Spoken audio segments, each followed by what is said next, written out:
Alhamdulillahi Rabbil Alamin. Wassalatu wassalamu ala asrafil anbiya'i wal mursalin wa ala alihi wa sahbihi wa tabi'ina lahum bi ihsanin ila yaumiddin, summa amma ba'd. Hadirin dan hadirat jamaah salat maghrib Masjid An-Ni'mah yang kami hormati, alhamdulillah pada malam hari ini, malam yang penuh dengan berkah, masih dalam suasana Idul Fitri atau bulan Syawal, kita diberikan nikmat oleh Allah berupa hujan, ya, hujan yang deras. Tadi dari rumah sebenarnya belum hujan, tapi di tengah jalan sampai di sini hujan deras, ya, sehingga sebagian jamaah berhalangan hadir di masjid ini. Tetapi itu tidak menurunkan semangat kita untuk selalu sholat berjamaah di masjid. Alhamdulillah hujan sudah reda, mudah-mudahan nanti sholat isya jamaah bertambah banyak. Pada kesempatan kali ini kita akan membahas sedikit tentang Baitul Maqdis, ya, buku yang kita bedah, fikih takziah, itu dianggap selesai pada bulan Ramadan kemarin, dan bulan Syawal mestinya kita membahas buku baru. Buku baru itu sangat banyak, diantaranya banyak jalan menuju surga yang tadi mau saya bawa lupa, ya. Kemudian ada buku fikih masjid 53 tentang hukum masjid. Kemudian juga ada buku tafsir surat Yusuf, ya, kesabaran yang indah, yang terkait juga dengan orang-orang Yahudi. Nah, ini buku-buku ini mungkin ke depan akan kita bahas. Malam hari ini kita belum bahas buku itu, tapi ikut meramaikan pembicaraan tentang Baitul Maqdis atau Al-Quds atau Palestina yang hari-hari ini masih hangat dibicarakan oleh masyarakat.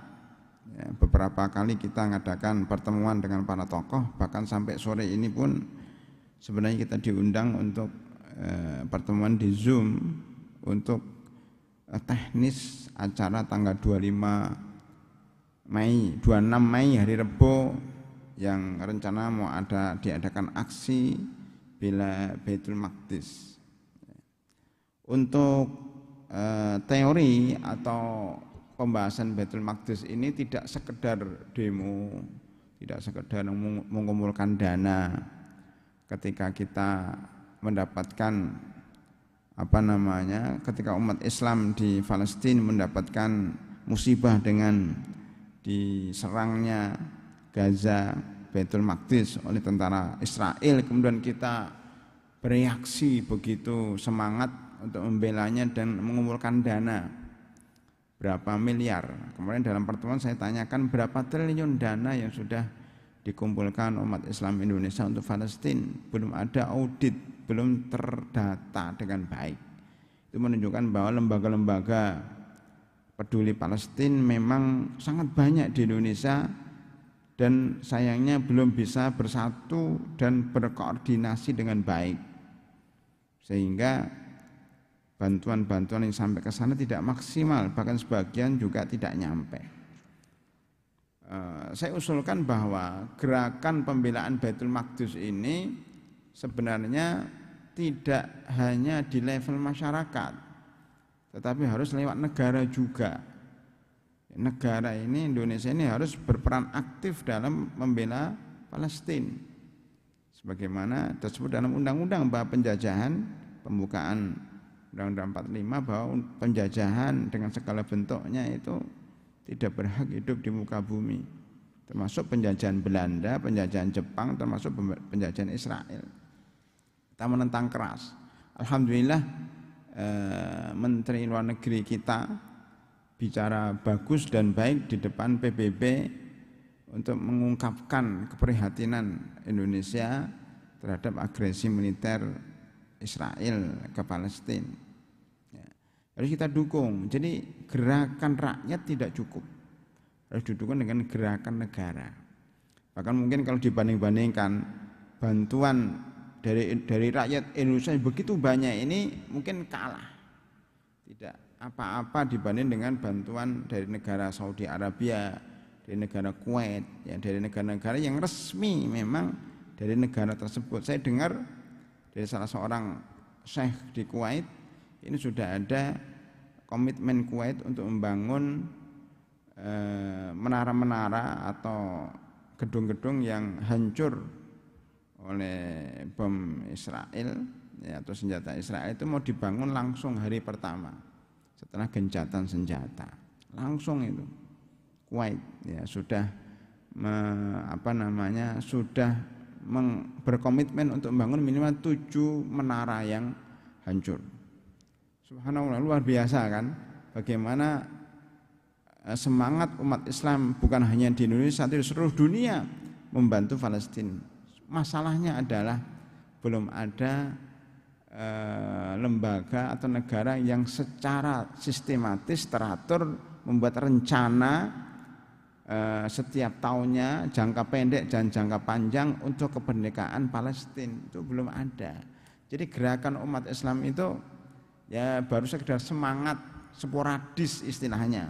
Kalau dulu zaman Belanda itu ya perlawanan dari Belanda ya sporadis di daerah Jawa Timur, Jawa Tengah, Jawa Barat, Sulawesi, Sumatera, sporadis sendiri-sendiri, tidak ada koordinasi. Maka 350 tahun pun masih dijajah, ya, walaupun ada gerakan perlawanan karena tidak teratur, terkoordinasi satu dengan yang lain. Persis sekarang ini gerakan pembebasan Palestina itu masih sporadis, tidak tertib, tidak teratur, bahkan antara lembaga swasta ya, yang menangani bantuan Palestina juga belum sinergi. Maka tadi saya tanya, sudah diaudit belum? Sudah ada data belum? Jumlah ya, bantuan rakyat Indonesia yang dikumpulkan begitu banyak kepada Palestina belum ada. Karena tidak ada yang bertanggung jawab dalam masalah itu, masing-masing bergerak sendiri-sendiri. Jadi istilahnya kita ini orang Indonesia baru bekerja sendiri-sendiri, tidak bekerja sama, tapi bekerja sendiri-sendiri. Ini yang kadang-kadang tidak efektif. Ini sekedar komentar kita bahwa perjuangan membebaskan Palestina itu masih butuh waktu yang panjang. Bahkan dalam diskusi itu juga kita sampaikan kemerdekaan Palestina nampaknya tidak dekat, masih lama.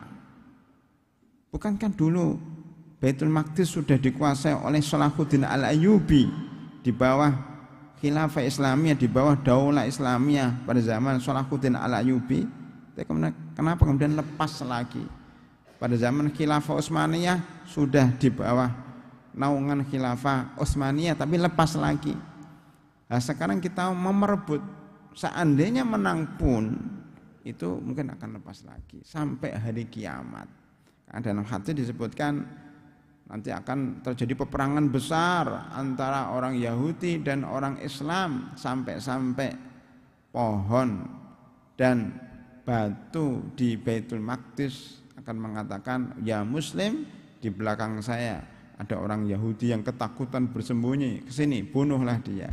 Itu kapan? Di akhir zaman, ketika turun Dajjal di barisan Yahudi dan turun Nabi Isa alaihissalam bersama Imam Mahdi di barisan umat Islam.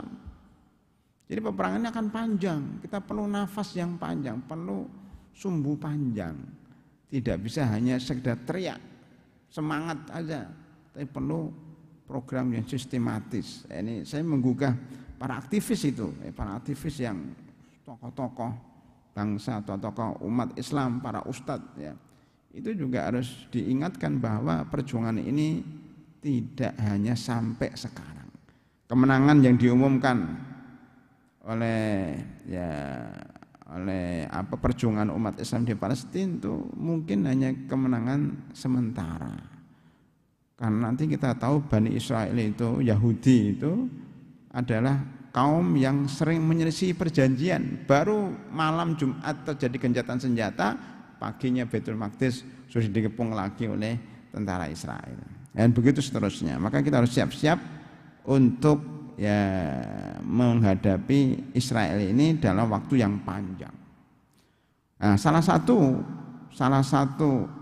cara kita mensosialisasikan Baitul Maqdis itu lewat khutbah Jumat, lewat kajian, lewat buku-buku, ya lewat film-film, bahkan mungkin di antara kita belum pernah lihat film Salahuddin Al-Ayyubi ya, yang dibuat orang Arab ya, bagaimana dari kecil sampai bisa membebaskan Baitul Maqdis itu perlu puluhan tahun ya, bahkan ratusan tahun ya. Bahkan dari kakeknya, pamannya, kemudian baru beliau itu bisa mengambil Baitul Maqdis. Itu pun dibalas lagi oleh pasukan salib. Maka perang salib itu sampai bertahap ya, sampai berkali-kali, 7 kali bahkan mungkin 9 kali lebih. Nah, ini perlu lihat kita itu supaya tahu bagaimana perjuangan umat Islam membela Baitul Maqdis itu tidak mudah. Ini jadi dari segala sisi. Malam ini saya akan menyampaikan sebenarnya salah satu sisi daripada pengenalan Baitul Maqdis. Saya beri judul 7 keberkahan Baitul Maqdis. Ya, 1. Baitul Maqdis adalah kiblat pertama umat Islam. Selama 16 bulan atau 17 bulan Rasulullah SAW sholatnya menghadap Baitul Maqdis, tidak menghadap ke Ka'bah. Di dalam surat Al-Baqarah 142 awal juz 2 itu Allah berfirman, saya qulus sufaha'u minan nasi ma wallahum an qiblatihim allati kanu 'alaiha qul lillahil masyriq wal maghrib yahdi man yasha'u ila siratal mustaqim. Orang-orang yang bodoh ya, dari orang-orang musyrik, dari orang Yahudi mengatakan, kenapa sih umat Islam berpindah kiblatnya yang dulu ke Baitul Maqdis sekarang pindah ke Mekah? Kenapa? Itu menunjukkan bahwa ada proses perpindahan kiblat. Maka di Madinah itu ada namanya Masjid Kiblataini, Masjid 2 kiblat. Hadis tentang perpindahan 2 kiblat ini sangat menarik. Karena kalau nggak salah waktu itu sholat subuh, para sahabat sedang sholat subuh menghadap Baitul Maqdis. Kita tahu sendiri, Baitul Maqdis dan Mekah bagi orang Madinah itu berbalik 180 derajat. Kalau kita di Indonesia, mohon maaf, itu tidak terlalu signifikan karena kita juga menghadap ke arah barat laut. Ya, kita kan menghadap ke arah barat. Jadi Jawa Barat ke sono ya. Kemudian nanti tembus Afrika, makanya ke atas dikit tembus Mekah. Kemudian nanti ke atas dikit tembus Baitul Maqdis. Jangan kita geser. Mana sebelah utaranya mana, Pak? Ini barat. Nah, kita geser dikit aja, itu udah Baitul Maqdis. Kita nggak ada pojok kayak sekarang ini. Saya nggak tahu, saya tanya tadi, kenapa dipindah ke sini? Memang di situ bocor ya. Kan biasanya di tengah. Kenapa ditaruh di sini kemudian miring? Nggak ada jawaban. Nggak ada jawaban. Tanya pada rumput yang bergoyang katanya. Kemudian saya renung-renungkan, oh mungkin diarahkan ke arah Baitul Maqdis. Itu kan kiblat. Ya, berarti ke sini ke Baitul Maqdis. Makanya udah saya kajiannya, temanya Baitul Maqdis aja. Karena udah diarahkan ini. Ya kan? Tapi masih di setting enggak. Itu jalan enggak itunya? Jalan ya. Live-nya di jalan. Alhamdulillah. Nah, itu para hadirin rahimakumullah. Bagi orang Indonesia dari Mekah ke Baitul Maqdis enggak terlalu susah, tinggal miring dikit. Tapi bagi orang Madinah itu nggak bisa, Pak. Ya mungkin kita gambarkan utara, barat itu sana ya. Nah, begini, ini Madinah di sini. Madinah di sini, Baitul Maqdis di sini. Apa? Baitul Maqdis di sini. Kemudian mana? Cari-cari barang apa ya? Jam. Mekah itu di sini. Ini anggap saja ini Mekah ya. Jadi Madinah di sini, Pak. Kalau Indonesia kan di sini. Indonesia di sinilah ya. Kita menghadap kiblat. Ketika menghadap Baitul Maqdis tinggal belok dikit ke sana. Kalau kita di sini posisinya. Kalau di Madinah enggak. Di Madinah itu pertama kali menghadap utara. Jadi orang Madinah itu kalau sholat pertama Allahu Akbar menghadap Baitul Maqdis ke utara, Pak. Selama 16 bulan. Nah, itu sholat pertama di Mekah. Kemudian turun surat Al-Baqarah 142, 143, 144 sampai 145 itu. Maka disuruh pindah kiblatnya ke Ka'bah. Jadi muter. Imamnya ini cerita dalam hadis, suatu ketika ya kami sedang sholat subuh menghadap Baitul Maqdis, tiba-tiba ada utusan dari Rasulullah SAW di pusat kota. Ini kiblatnya ini di Bani Salamah dekat Universitas Islam Madinah. Dulu kami belajar di sana 4 tahun. Itu dari universitas ke kiblatnya ini bisa jalan kaki kira-kira 3 kilo lah ya. Itu bisa jalan kaki. Naik sepeda ya mungkin sekitar 15 menit lah ya. Itu di pojok mana ya saya lupa, pojok selatan ya mungkin ya dari kota Madinah. Jadi bukan pusat, pinggiran kota Madinah. Datanglah utusan ketika mereka lagi sholat diumumkan umat Islam, pengumuman sudah turun wahyu agar sholatnya menghadap ke Ka'bah. Padahal mereka lagi sholat, Allahu Akbar lagi sholat. Sahabat itu kelebihannya kalau ada perintah langsung dikerjakan, tidak nunggu wah kita lagi sholat nanti aja setelah sholat, enggak. Waktu sholat itu juga mereka berpindah. Jadi imamnya di sini Allahu Akbar pindah cerot, makmumnya yang tadinya sop pertama jadi sop terakhir, yang sop terakhir jadi sop pertama. Shot gitu kan. Nah, jadi kayak di sini Pak, yang tadinya imam di sini jadi di sono Pak.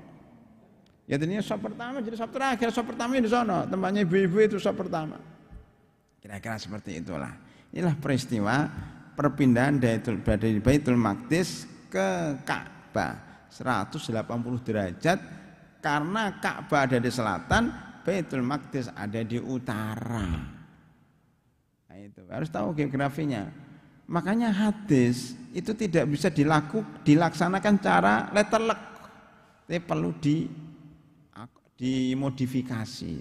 Kita ada 2 istilah Pak ya, amati, tiru, modifikasi, ATM. Ada satu lagi ATM, amati, tiru, makplek. ATM, makplek, tiru apa adanya. Lah di dalam memahami fikih ada 2 madhab itu, madhab yang makplek, pokoknya kaku banget lah, pokoknya hadisnya begini, kayak masalah zakatul fitr itu kan ini pokoknya makanan pokok, uang nggak sah.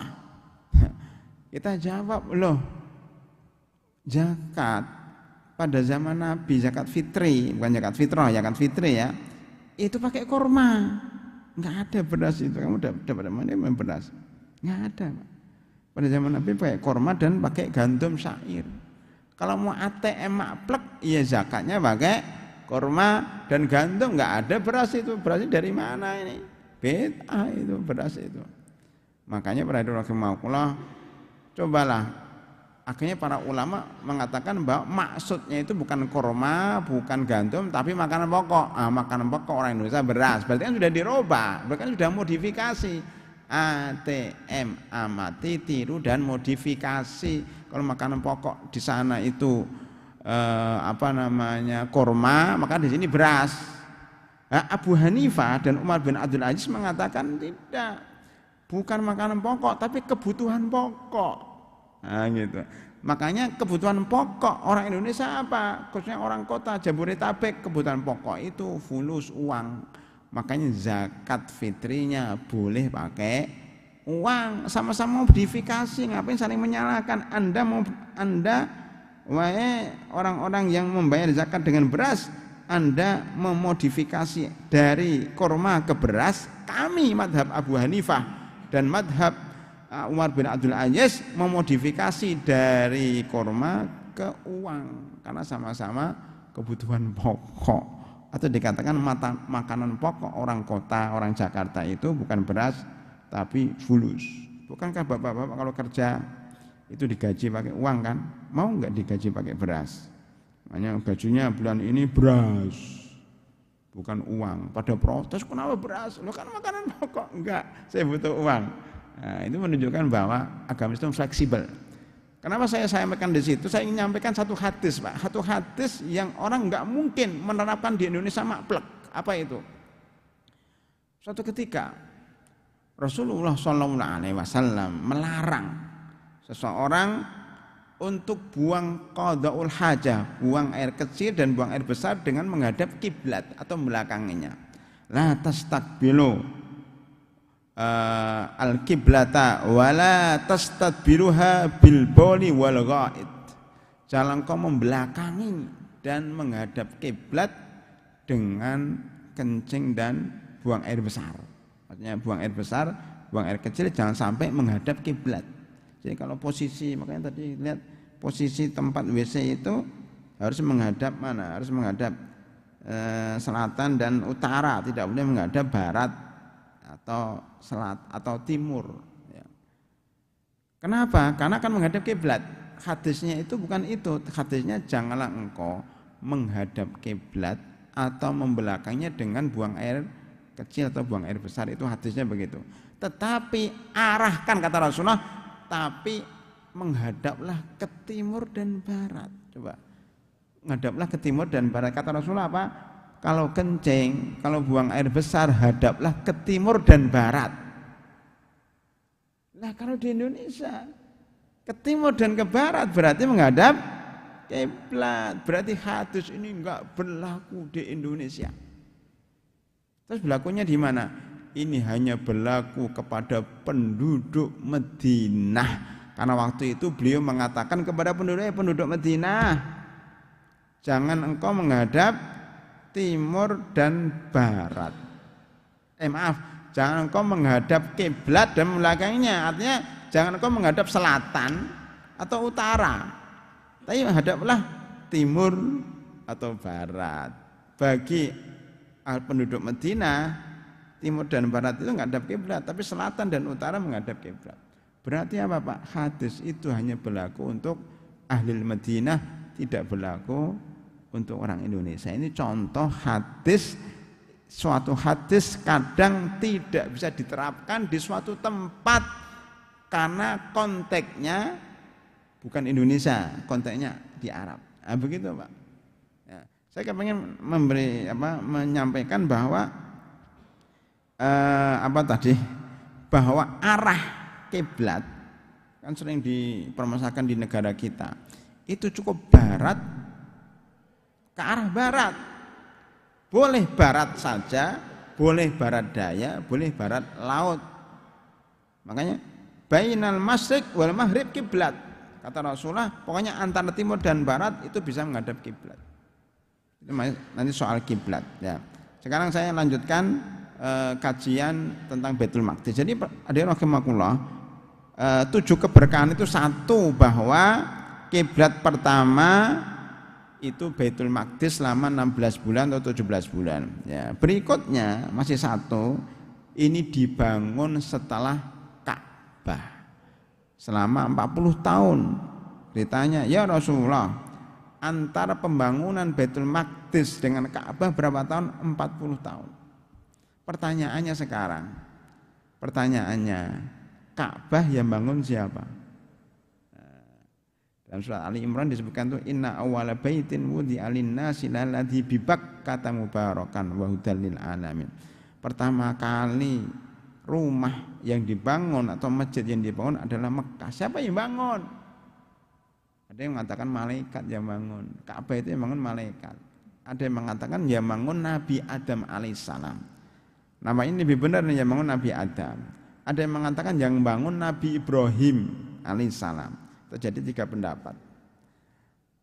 Pendapat yang lebih pertengahan adalah yang bangun Nabi Adam alaihissalam, kemudian ditinggal pergi, kemudian kena namanya badai gurun, sehingga Ka'bah itu tertutup oleh gurun pasir. ketika Nabi Ibrahim diperintahkan untuk membawa istrinya Siti Hajar dan Ismail ke Mekah itu sudah ada Ka'bah, cuma sudah rusak.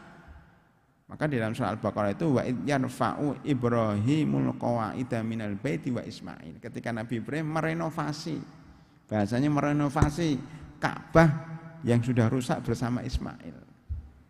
Walaupun boleh juga kita berpendapat yang bangun Nabi Ibrahim. Tapi maksud saya bahwa Baitul Maqdis itu dibangun setelah 40 tahun dari pembangunan Ka'bah. Maka ada yang mengatakan yang bangun Nabi Sulaiman. Tapi ada yang mengatakan enggak, yang bangun bukan Nabi Sulaiman, tapi setelah Nabi Adam alaihissalam. Itu jadi perbedaan pendapat. Ini baru pertama Pak ya. Saya percepat. Nomor 2, Baitul Maqdis adalah tempat Isra Mi'raj Nabi Muhammad SAW sebagian dalam surat Al-Isra ayat 1, Subhanalladzi asra bi 'abdihi lailan minal masjidil harami ilal masjidil aqsa alladzi barakna haulahu linuriyahu min ayatina innahu was-sami'ul basir. Nah, di sini kalau diterangkan dikit, subhana, maha suci Allah yang telah menjalankan hambanya dari Masjidil Haram ke Masjidil Aqsa. Isra itu perjalanan darat, Mi'raj itu perjalanan dari darat ke langit. Lah Isra-nya ini dari Baitul Haram ke Baitul Maqdis. Kenapa di Masjidil Aqsa? Kenapa Aqsa itu apa sih? Aqsa itu paling jauh. Pada zaman itu tempat Masjidil Aqsa dianggap orang yang paling jauh menurut orang Arab. Karena dia tinggal di Mekah kan, ke Palestina jauh banget. Itu pertama, paling Aqsa itu paling jauh. Yang kedua, yang dimaksud paling jauh itu masjid paling jauh yang ada waktu itu. Karena di belakang Masjidil Aqsa belum ada masjid, karena belum ada umat Islam. Nah, itu maksudnya. Minal Masjidil Haram ilal Masjidil Aqsa. Jadi tempat Isra Mi'rajnya Nabi Muhammad SAW. Maka yang ketiga, bahwa Baitul Maqdis ini adalah buminya para nabi. Ini menyambung dengan Isra Mi'raj. Ketika Nabi Muhammad SAW Isra Mi'raj mampir Baitul Maqdis, menjadi imam sholatnya para nabi. Para nabi ada di situ karena banyak yang dikubur di situ. Kemudian para nabi juga banyak yang melewati Baitul Maqdis. Nabi Ibrahim jelas, ya, Nabi Yusuf ya jelas. Kemudian Nabi Daud, Nabi Sulaiman yang konon membangun Baitul Maqdis ini. Makanya sekarang kenapa Israel ya bersikukuh kepingin merebut Baitul Maqdis, karena akan dibangun di bawah reruntuhan Baitul Maqdis ini Haikal Sulaiman. Sudah ada maketnya, bangunan raksasa kayak kuil Sulaiman melebihi Baitul Maqdis sekarang. Jadi sekitar pelataran Baitul Maqdis ya, yang di dalamnya ada 3 masjid, 4 masjid itu segitu itu besar banget, ingin mengalahkan Masjidil Haram besarnya. Nah, itu dibangun di atas reruntuhan Baitul Maqdis. Maka Baitul Maqdis itu mau dihancurkan oleh Bani Israil. Nah, sekarang tadi ada kiriman dari seorang syekh di Mesir, yaitu ada orang mengirim tentang masjid bawah tanah. Jadi ternyata Masjid Baitul Maqdis itu ada masjid bawah tanah 12 meter ke bawah.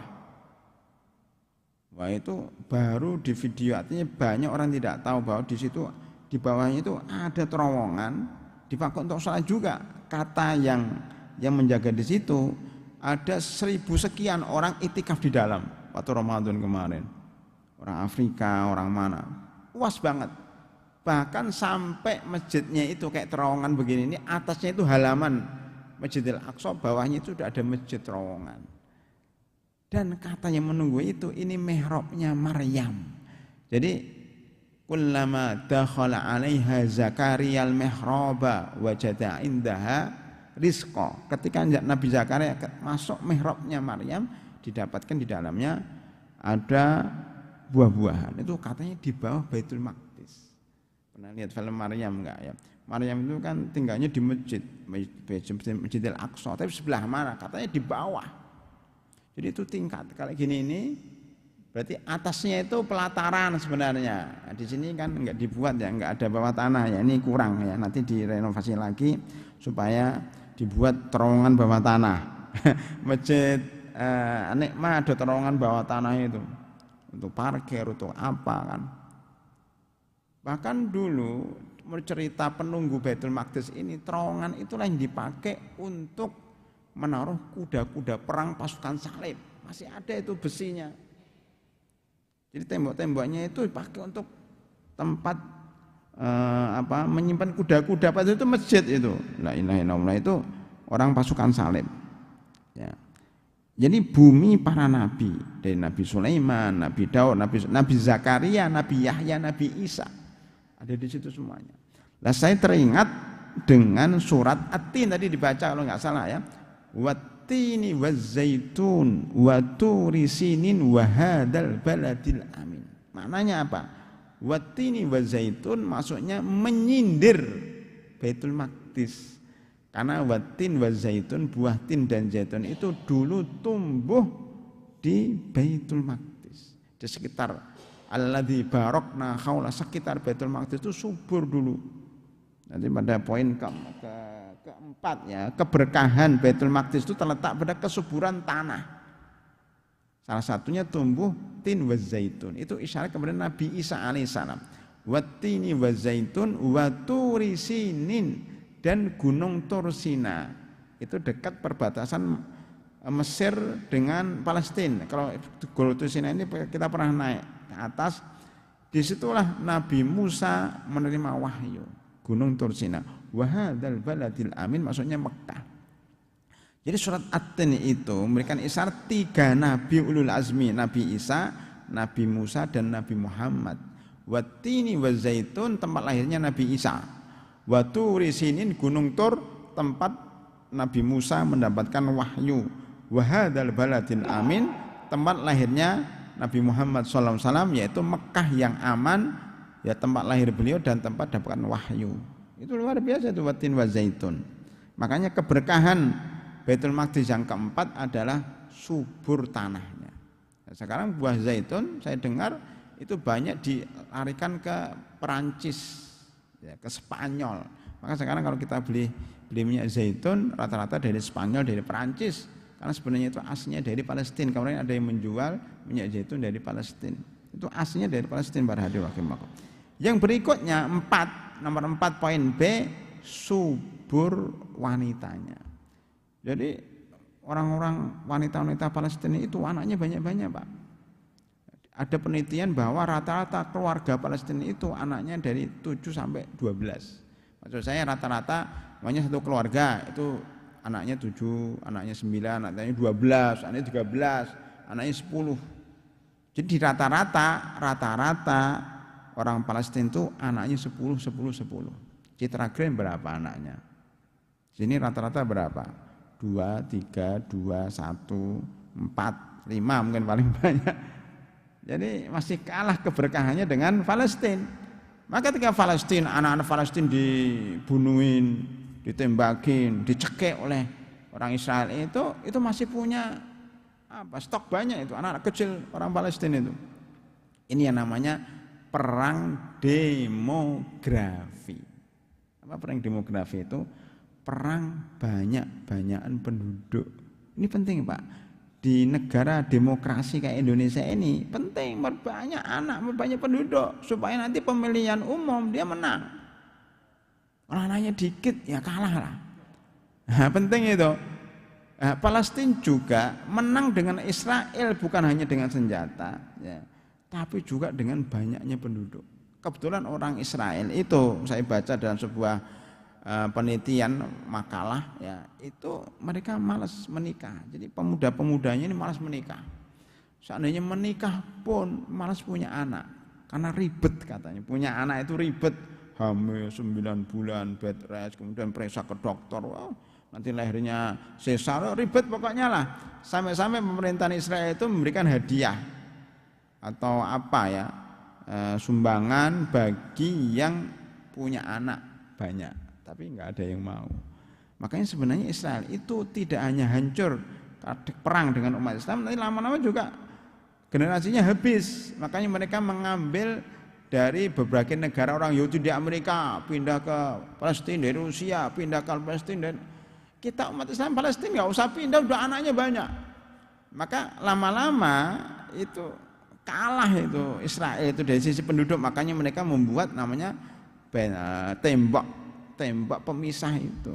Karena kalau orang Palestina jalan-jalan ke Israel itu udah kalah dari segi penduduknya nih. Jadi kesuburan wanitanya penting di dalam peperangan, penting di dalam melahirkan generasi, penting dalam negara demokrasi untuk pemilihan umum maupun pemilihan apa saja. Ya, yang kelima, keberkahan Baitul Maqdis itu bahwa sholat di dalamnya dihitung 500 kali lipat pahala di sholat di Masjid An-Ni'mah. Ya, jadi kalau sholat di sana sekali sama dengan sholat di sini 500 kali.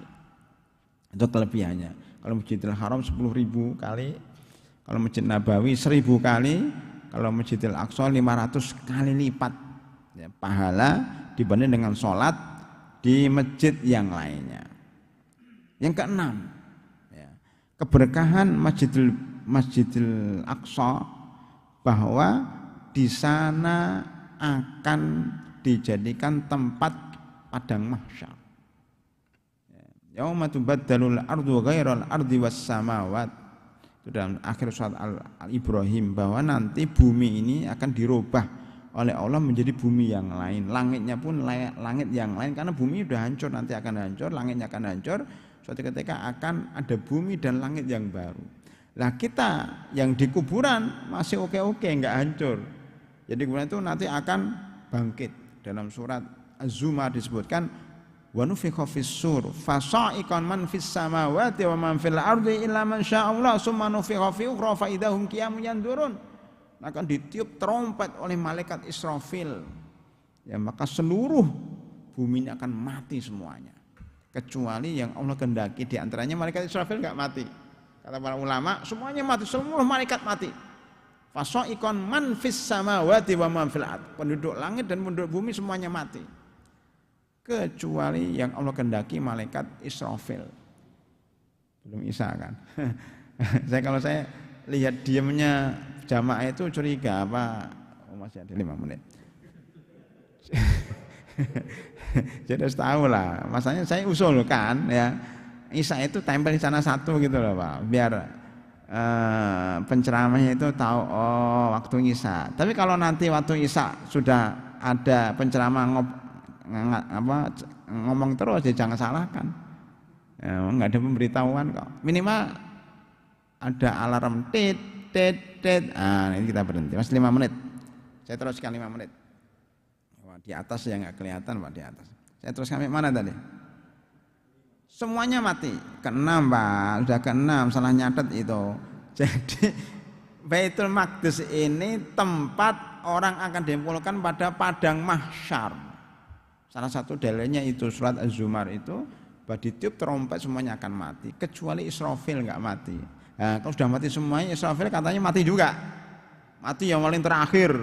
Nanti akan ditiup lagi, Israfil bangkit dulu, niup dulu, tot bangkit semuanya. Summa nufikha fi ukhra fa idahum qiyamun yanzurun. Kemudian Israfil meniup lagi, semuanya bangkit. Nah, ketika bangkit itu kemana? Ke Syam, ke Palestina. Jadi Syam itu tolong dihafal Pak. Negeri Syam yang disebut oleh Rasulullah sallallahu alaihi wasallam itu meliputi Palestina, Yordan, Suriah dan Libanon. Itulah 4 negara yang disebut dengan Syam. Syam itu tempat padang mahsyar. Di sini disebutkan hahuna tusyarun, hahuna tusyarun, hahuna tusyarun. Kemudian beliau mengisyaratkan negeri Syam, alaikum bisyam, hendaknya kalian menuju Syam, rukbanan wa musyatan wa ala wujuhikum. Ya, nanti kita dibangkitkan itu ada yang naik kendaraan, ada yang berjalan kaki, bahkan ada yang berjalan di atas kepalanya. Afamay yamsi mukibban ala wajhi ahda amma yamsi ala siratin mustaqim. Itu dalam surat Al-Mulk, ada yang berjalan di atas kepalanya. Itu menuju Syam. Mudah-mudahan kita berjalan di atas kendaraan Pak. Tergantung amal kita Pak. Itu persis seperti kalau kita melewati jembatan yang katanya tipis di atas neraka jahanam itu, ada yang melewati dengan pakai buruk, pakai jet, ada yang pakai kayak bis, ya, ada yang pakai kayak andong, ada yang pakai kayak becak, ada yang berjalan kaki, ada yang ngesot kayak suster ngesot itu, ada yang merangkak, bahkan ada yang terbalik, ya, kepalanya di bawah. Ya, itu tergantung amal kita. Bahkan ada yang berjatuhan di atas neraka jahanam. Itu mau masuk ke surga. Ini juga mau menuju pada masar juga seperti itu. Tergantung amalnya. Mudah-mudahan kita termasuk orang yang menuju pada masar dengan kendaraan yang cepat. Wah, gitu. Nah, asal kita rajin ke masjid dan mengikuti kajian. Ya, yang nggak mengikuti kajian mungkin jalan kaki itu ya. Aduh, ini. Jadi itu Syam. Loh, nanti gimana jalan kaki? Lewat laut, lewat gunung enggak? Nanti dijadikan rata, itu kayak lapangan sepak bola. Itu dalam surat Toha disebutkan, wa yas'alunaka 'anil jibali faqul yansifha rabbi nasfa fayadharuha sa'an safsafa la tara fiha iwaja wala amta. Yauma idzi yattabi'una da'iya la iwajalah. Ya. Jadi nanti orang bertanya tentang gunung-gunung sudah dihancurkan oleh Allah, rata dengan tanah. Lembah akan dinaikkan dan tidak ada, ya, naik turun tuh enggak ada, naik turun tuh enggak ada, semuanya rata dan semuanya akan ngikutin panggilan. Weh ke sini, seluruhnya akan datang. Pernah lihat pocong, Pak? Kemarin tuh saya, ya, karena masih Idul Fitri, suatu ketika dari kunjungan seorang ustadz yang sakit, saya mampir dengan keluarga itu di sebuah rumah makan lah, ya, di luar nyantai begitu. Tiba-tiba datanglah pocong, pum, pum, pum, pum. Ternyata minta uang di depan kita itu, lama banget. Pada takut semua, kita diem aja. Dia pergi marah-marah, enggak beri uang. Dalam batin saya, salahnya pakai pocong. Orang pada takut. Pocong kok minta uang? Pakai pocong ngeri, Pak. Lihat ngeri, anak-anak takut. Itu ada sekarang. Kalau ngelewatin Citragen saya nggak tahu itu. Maksud saya bahwa itu pocong KW itu nggak benar. Pocong yang benar itu bukan begitu. Pocong yang benar itu kalau ada pocong dia nggak noleh kanan kiri. Ada pocong kok mau nyebrang lewat kanan, itu bukan pocong. Pocong dalam Al-Quran itu bangkit dari kuburan, dia akan lurus terus, tidak akan belokkan, tidak akan oleh kanan, jalan terus. Begitu, itu pocong yang beneran. Kalau ada pocong kok jalan terus nggak nengok kanan kiri, berarti pocong beneran itu. Menuju mana? Menuju padang mahsyar. Nah itu, jadi tidak naik, tidak turun, tidak belok kanan, tidak belok kiri, terus dia berjalan terus, ngikutin suara yang manggilnya, sini, kemudian ke sana. Yattabi'una da'iya la iwaja. Yang terakhir, ya sudah, ya yang terakhir sudah Isya, yaitu bahwa yang ketujuh bahwa Baitul Maqdis adalah tanah para syuhada sejak zaman Umar bin Khattab melalui zaman Salahuddin, zaman sekarang itu berapa ribu orang, berapa juta orang meninggal di situ mempertahankan Baitul Maqdis sampai hari ini. Maka keberkahan itu masuk di dalamnya adalah keberkahan karena tanah itu banyak disirami dengan darah-darah para syuhada sehingga berkah. Wallahu a'lam bishawab. Kita sholat Isya dulu atau sholat Isya, adzan Isya dulu, nanti kita buka tanya jawab sampai iqamat. Wallahu a'lam bishawab. Silakan adzan Isya terlebih dahulu. Bismillah.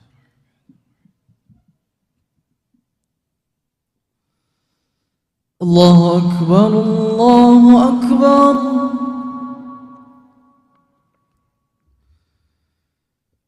Allahu akbar,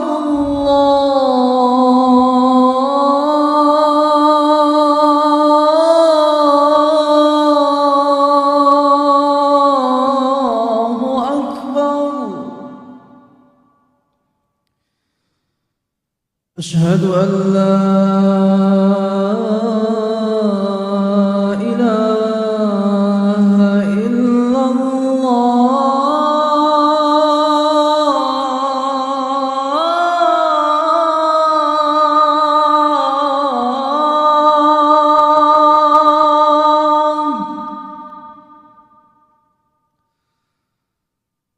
أشهد أن لا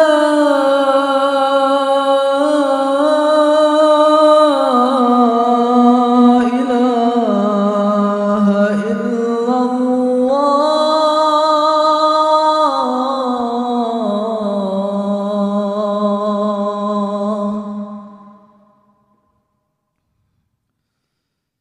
أشهد أن محمدا رسول الله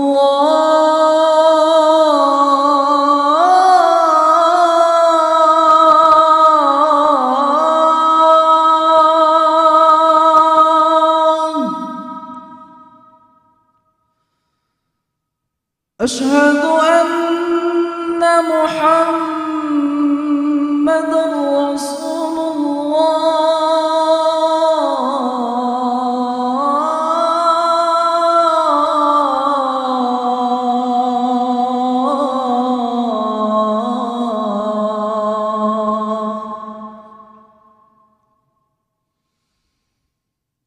حي على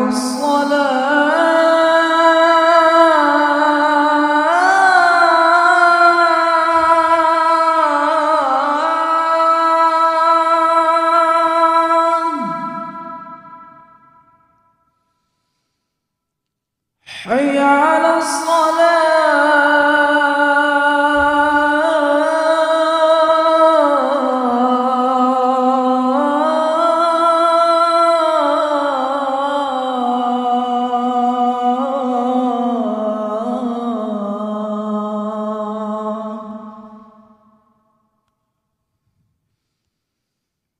حي على الفلاح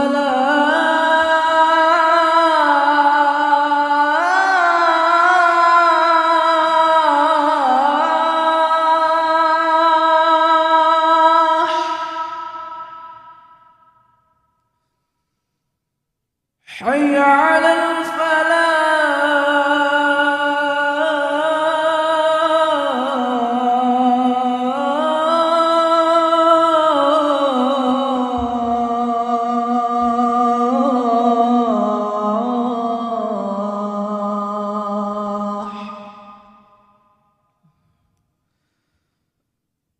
الله أكبر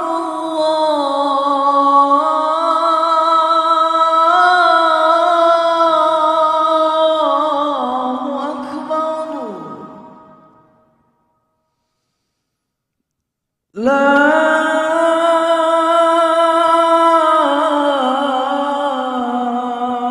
إله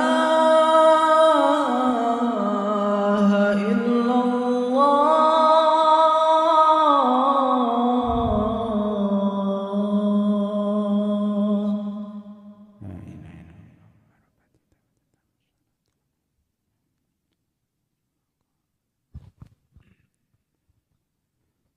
Baik, hadirin dan hadirat, kita sambil menunggu iqamat, kita buka tanya jawab. Silakan.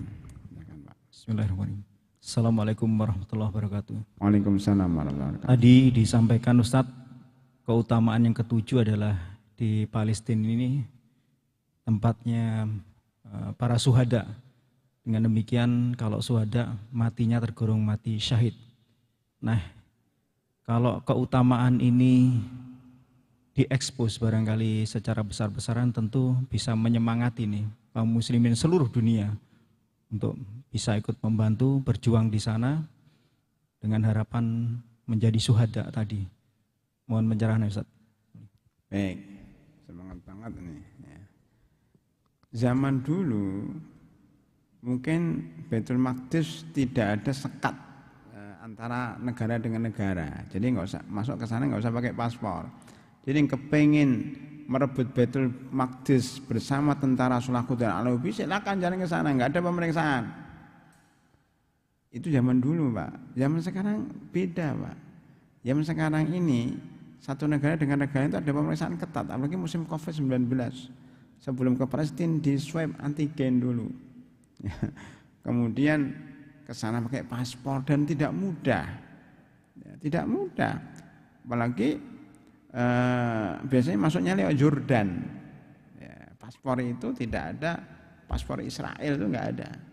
Jadi biasanya ke Turki, Yordan atau Mekah, Madinah, Jordan. Dari Jordan itu bisa masuk karena perbatasan. Waktu kami di Jordan itu memang perbatasan dengan Israel, itu mudah banget dari Jordan masuk. Itu pun harus punya kenalan orang yang ada di sana.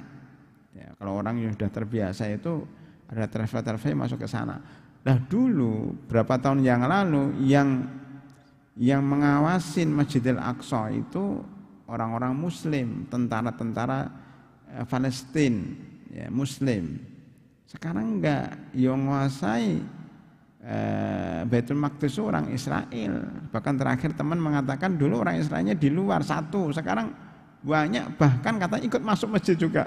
Tentara Israel itu mengawasi sampai orang sholat pun diawasi.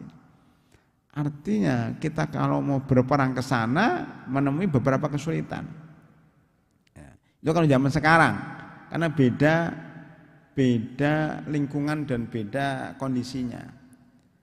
Nah, mestinya kalau ingin melawan musuh-musuh Islam bisa ke sana bergabung dengan gerakan-gerakan perjuangan di Palestina, tapi itu nggak mudah juga. Ya, kata orang Palestina, kita nggak butuh orang kok, kita itu orangnya udah siap mati syahid.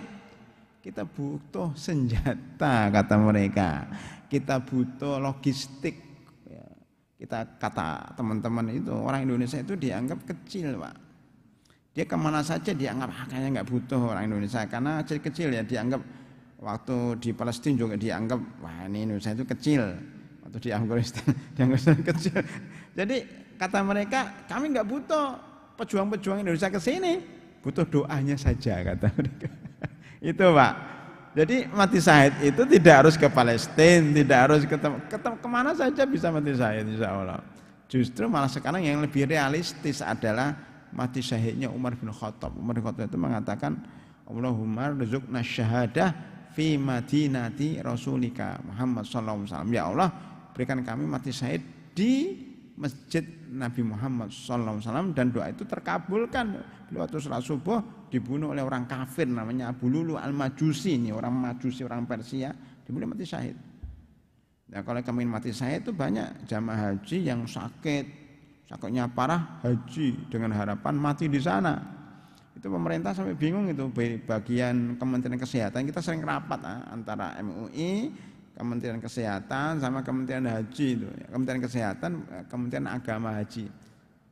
Khusus orang-orang yang sakit ini, sakit itu dilarang ke sana pada nangis. Kenapa? Saya itu ingin sembuh. Jadi orang sakit itu mau ke Mekah Madinah itu ada dua, kepengen sembuh atau kepengen meninggal dunia. Banyak yang kemudian kepengen mati syahid di Mekah dan di Madinah. Kalau ke Palestina memang agak susah Pak.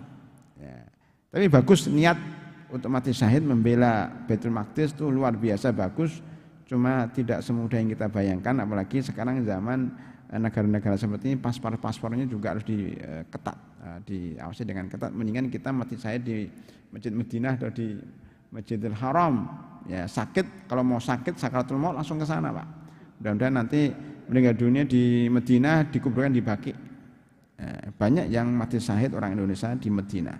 Ada cerita tapi bukan sekarang ceritanya, kapan-kapan kita ceritakan. Silakan yang lain tadi sudah.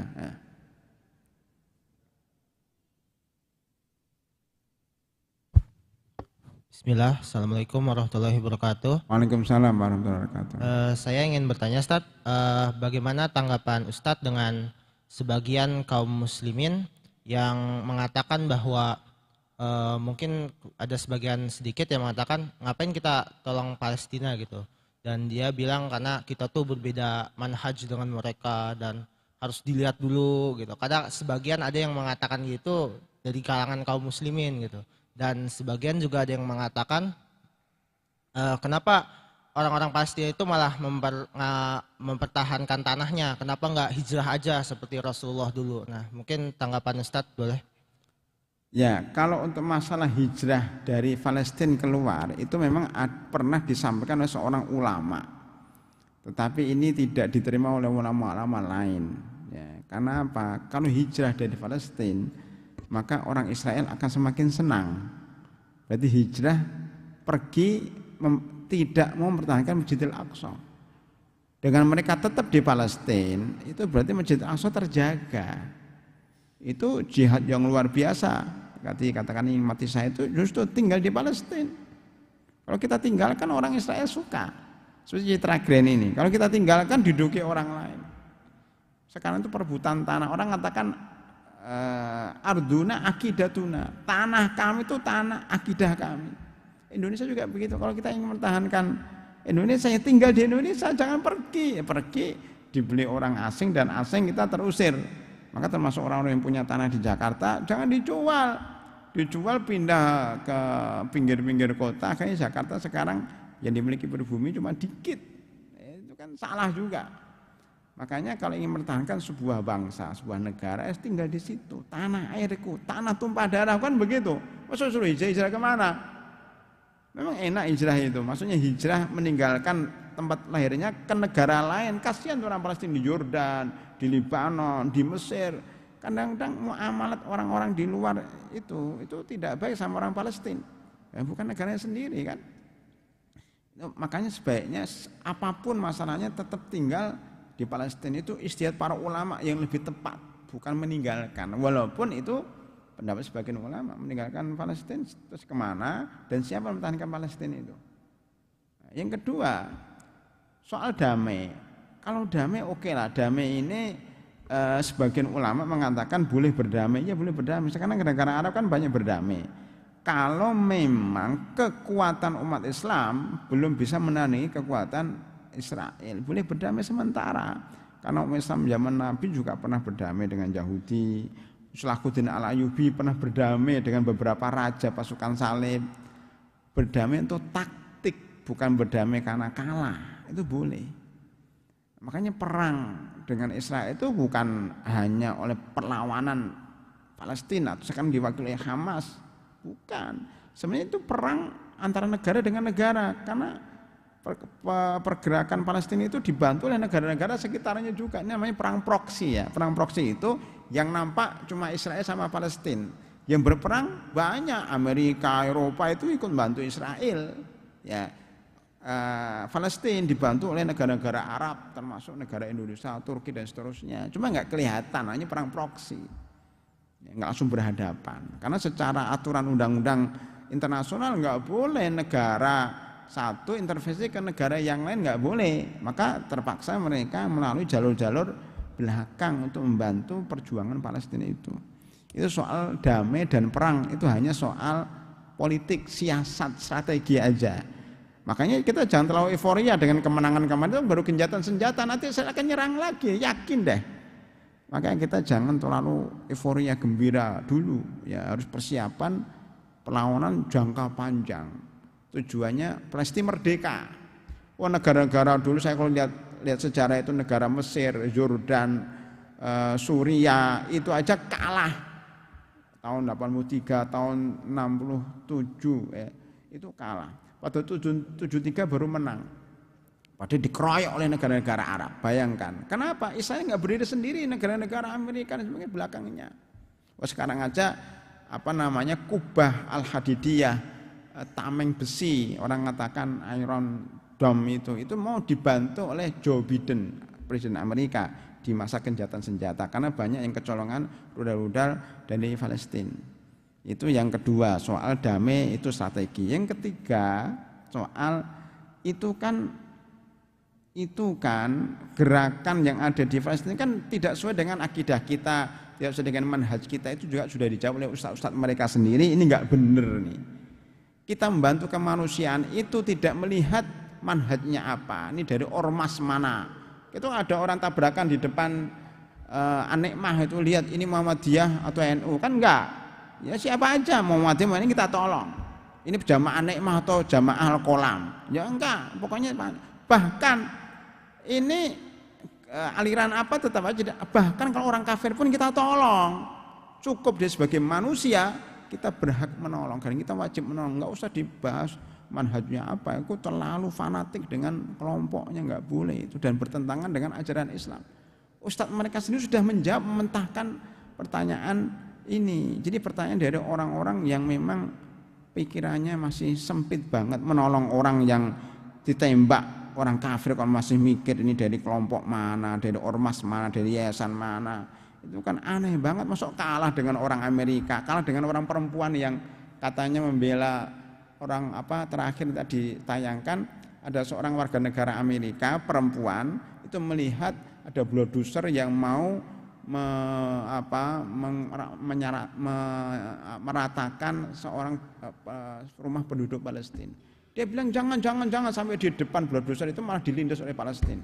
Itu orang Amerika, mungkin non muslim, tapi jadi pejuang membela Palestina, masa orang muslim yang ngaji malah tidak mau membantu. Itu salah kaprah. Mudah-mudahan ini tidak terjadi pada diri kita, dan mudah-mudahan kita doakan perjuangan mereka, siapapun mereka, yang penting Baitul Maqdis, niat kita membela Baitul Maqdis, tidak membela kelompok-kelompok itu, membela Baitul Maqdis, membela umat Islam secara umum. Mudah-mudahan Allah Subhanahu wa taala membukakan jalan untuk kemerdekaan bangsa Palestina dan memerdekakan Baitul Maqdis dan Masjidil Aqsa. Amin ya rabbal alamin.